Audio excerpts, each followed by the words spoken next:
గురుగారు, వివాహాది శుభ కార్యక్రమాలలో వధువు కాళ్లకు పారాణి అలంకరిస్తారు. ఇలా అలంకరించటంలో ఆంతర్యం ఏమిటి? పారాణి సహజమైన అలంకారం. అమ్మాయి నడిస్తే అరికాలు కందిపోతుంది,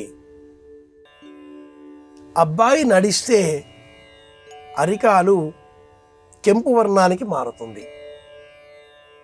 అరచెయ్యి ఇలా ముట్టుకుంటే ఎర్రగా, సుకుమారంగా, సుకోమలంగా, రాళ్ళు రప్పులు కుట్టేవారి చేతుల్లాగా ఉండకూడదు. అమ్మాయి పుష్పాలు కూడా తుంచలేనంత సుకుమారంగా ఉంటుంది. కమలములు, పాదములు, హస్తములు సహజమైన ఆభరణము. అయితే ఈ పారాణి పసుపు సున్నము కలిపిన మిశ్రమం, రంగు కాదు. ఈనాటి కాలంలో నాట్య కళాకారిణులు ఒక రంగు పెయింట్ వినియోగిస్తూ ఉంటారు. వివాహంలో కూడా అదే అలంకరిస్తున్నారు. పసుపు సున్నము ఈ రెండింటి మిశ్రమాన్ని ఆ అరచేతికి అరికాలికి పారాణిగా వ్రాయడంలో వ్యాధులు ఇక రాకూడదు అనే సంకల్పం ఉంటుంది.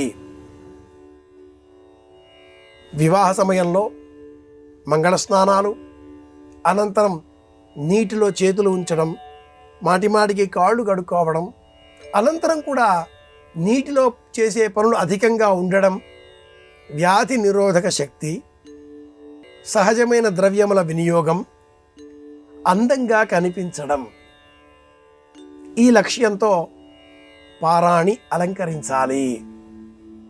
అనంతరం ఈ పారాణి 2-3 రోజులైనా ఉండాలి అనే జిజ్ఞాసతో గోరింటతో పారాణిని అలంకరించడం ఆనవాయితీగా మారింది.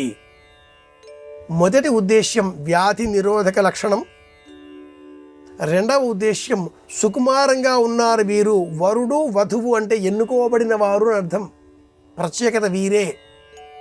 ఎవరి వివాహంలో వారే కదా కథానాయకుడు, ఎవరి వివాహంలో వారే కదా కథానాయిక. అలాంటి గుర్తింపు. 3, ఆ వ్యక్తికి సంబంధించినటువంటి సహజమైన ఆభరణంగా మారడం. ఎవరికైనా సహజమైన ఆభరణం నవ్వు. దానికంటే మించిన ఆభరణాలు ఇంకేవీ లేవు.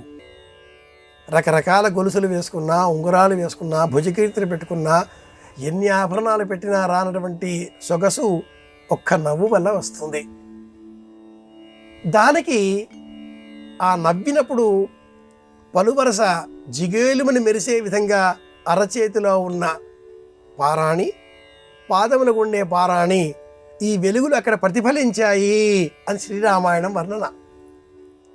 కనుక పారాణి మొదటి లక్ష్యం రోగ నిరోధక శక్తిని పెంపొందించడం, రెండవ లక్షణం సహజమైన ఆభరణం, మూడవ లక్షణం వీరిరువురూ ప్రత్యేకం అని మనకు చెప్పడం. ఈ సహజమైన సున్నం పసుపు మిశ్రమంతో వచ్చే చందనం పోయి కృత్రిమమైన రంగులు రావడం మట్టుకు బాధాకరం, దుఃఖదాయకం.